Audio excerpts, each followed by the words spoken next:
5 bells. Stand by all stations. Attention, all districts. A 5-alarm fire. 5 bells. Move in immediately. That's it.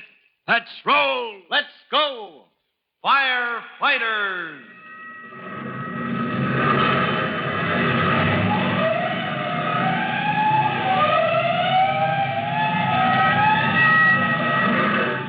Presenting Firefighters, the true-to-life story of our unsung heroes who stand ready to ride by day or night against our most murderous enemy, the demon of fire.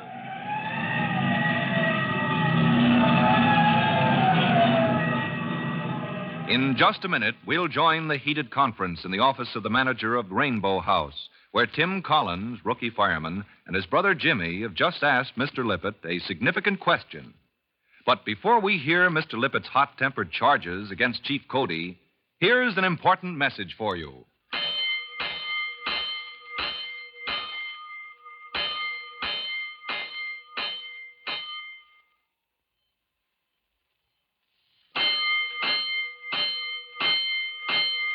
Let's go, firefighters.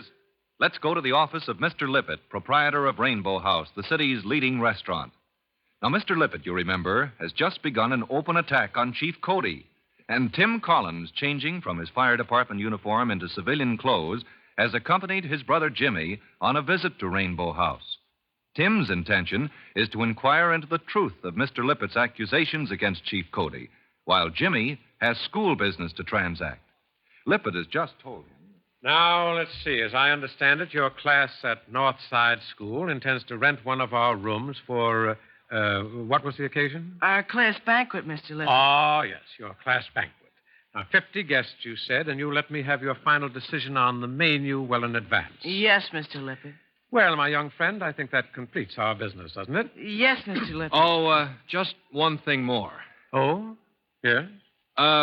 Well, this is my brother's business, and I don't want to butt in, but, well, since I'm here, Mr. Lippett. You have a question, Mr. Collins? I was just wondering.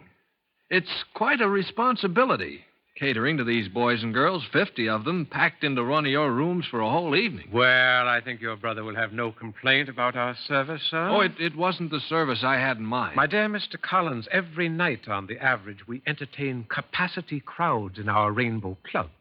600 guests, Mr. Collins, and as many more in our special banquet rooms upstairs.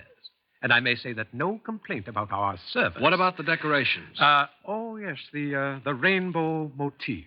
What about it? Golly, it's beautiful. Those draperies, and gosh, I never saw ceilings like that before. All shiny cloth, just like a real rainbow. And just about as flimsy. What? Those draperies and ceiling fabrics, you have them all through the building. They've been fireproofed, of course. Fireproof.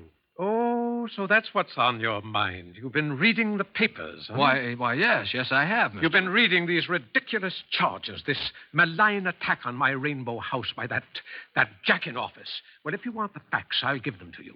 I'll tell you what that scoundrel is trying to do to me. Now, just a minute, sir. Who's this scoundrel you're talking about? Cody. Robert Cody, the chief of the fire department. Tim, don't let him say things about Quiet, that. Jimmy. But he can if you don't stop him. That's enough. Mr. Lippett, before Jimmy came down here to see you on business for his class at school, we both read the afternoon papers. You did? Well, then you know what that man is trying to do. That he means to put me out of business unless I consent to pour colossal sums of money down the drain. For what purpose? To change all my decorations, to cut new doors, rebuild old doors, put in stairways. I don't remember half of it. Nobody could. Hello? Hello, what is it? Who? Cody? He's downstairs? Well, send him right up. No, wait. Let him cool his heels. Tell him Mr. Lippett will consent to see him in 20 minutes or so. Well, did you gentlemen hear that conversation? Yes, we heard it. The man himself, Chief Cody, crawling here on his hands and knees. Gosh, I think you're about to... Jimmy. Well, I do. But something you were going to say, young man? No, sir, I guess not. Well, now, since our business is concluded... About renting that room for the class banquet, Mr. Lippett, I've been thinking it over, and I... Huh? Time to be going, Jimmy. Mr. Lippett is a busy man. Oh, we're never too busy to conduct a little business, you know. Say, since you're interested, it's too bad you can't stay for my my interview with Chief Cody. Yes, that's the door. Good day, gentlemen.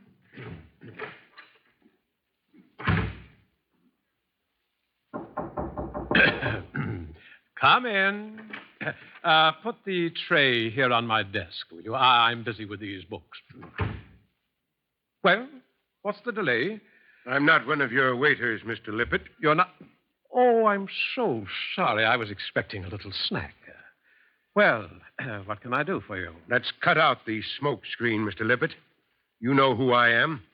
You kept me waiting downstairs long enough to impress me with how busy you are. Oh, do let me apologize. I should have realized that the well-known Chief Cody should never be kept waiting.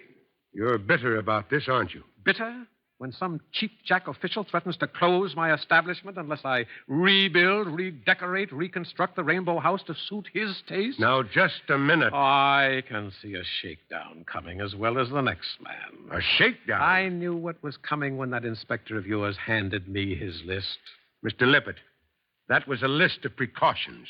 A list of changes you've got to make to protect the patrons of your establishment. From what? From fire. From being caught in a fire that could rage through every floor of this building before anyone could escape. Listen, you can't frighten me, Cody. I know how you fellas work. Oh, you do? Well, would you mind telling me? I made my stand clear enough in the newspapers. You sent that inspector here to cook up a fake list of violations. Then you order me to make certain changes, or you'll close my building. But I know what you mean. All right, come on, let's have it. You mean that if I don't want to make those changes, that all I have to do is cross your palm with silver, line Bob Cody's pocketbook with cash? Mr. Lippett, If you lay a hand on me, you're through in this town. All right. I came here to talk this over, to explain the items in that list of violations.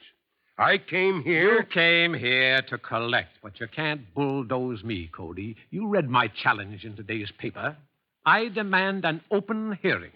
All right, then you'll get it. You'll get your hearing, and I hope you enjoy the results. Good day, sir.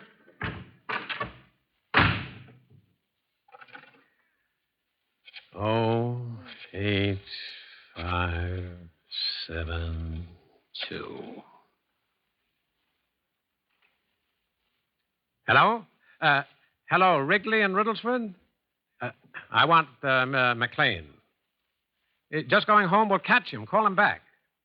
Certainly it's important. This is Lippett at Rainbow House. Well, then get him.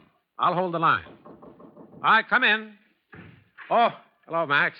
About that party in number 9 for tonight. Yeah, I know. I'll be with you in a minute. No, don't go. You'll want to hear this. You were here when the inspector from the fire department gave... Hello? Hello, McLean. Get this, Max. You don't want to miss this. Hello, McLean. Listen, we've got our friend Cody right where we want him. Well, listen to me, will you? All right, now look. He was in here not 5 minutes ago for the payoff. That's right, the payoff. Well, he didn't actually come out and ask for money to buy him off, but... Well, no. He pretended that he wanted to explain that list of changes he'd ordered us. Well, all right then. How about this? He's been spying on me. I said spying. He sent spies to talk to me before he came in. Yeah, a man and a boy. Said they were brothers, called themselves Collins. Yeah, that's right. They had the nerve... Huh? Well, how should I know what they were after? But Cody sent them. Now, listen. Listen, I stood here at my office window looking out when Cody left. And these two, these Collinses, he picked them up and they all drove off in his car. Well, all right, then. Get busy. Get a line on these Collinses. And look, draw up those charges against Cody for the hearing. Why, we'll charge him with soliciting a bribe. And we'll make it stick. Now, there's a double order of trouble for Chief Cody and Tim Collins. Mr. Lippett refusing to listen to the reason for the necessary changes Chief Cody has ordered to make Rainbow House a safe place for people to congregate, has declared open war on the fire chief. He plans to blacken the chief's good name with charges of taking bribes and also to smear Tim Collins. For the next phase of this important case, listen to our next true-to-life episode of The Firefighters. In just a moment, Chief Bob Cody will tell you, boys and girls, how you can help the firefighters in your own town. But first, here's a message you ought to hear. And now, Chief Bob Cody with a special assignment for the Firefighters Brigade. Chief Cody. Boys and girls, this is Chief Cody with your special assignment. Firefighters, attention. You are to lend a hand every chance you get to help with the unending campaign of education. That's right. You are to be teachers, explaining to younger boys and girls the rules for fire prevention. Now, for example, you can teach them to be careful with matches. When a little fellow finds a match, he should be taught to leave it alone, never to take chances in playing with it. Remember, a single match is enough to set a house on fire. And you, better than anyone else, can teach younger boys and girls to be careful. Well, that is all. So long for now. Fire Chief Cody and the young rookie fireman, Tim Collins, will be back on the same station the next time you hear... That's it. Let's roll!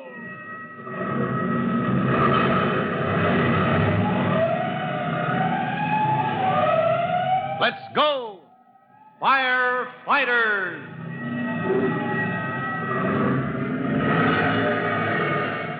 Firefighters is a copyrighted feature of William F. Holland Productions.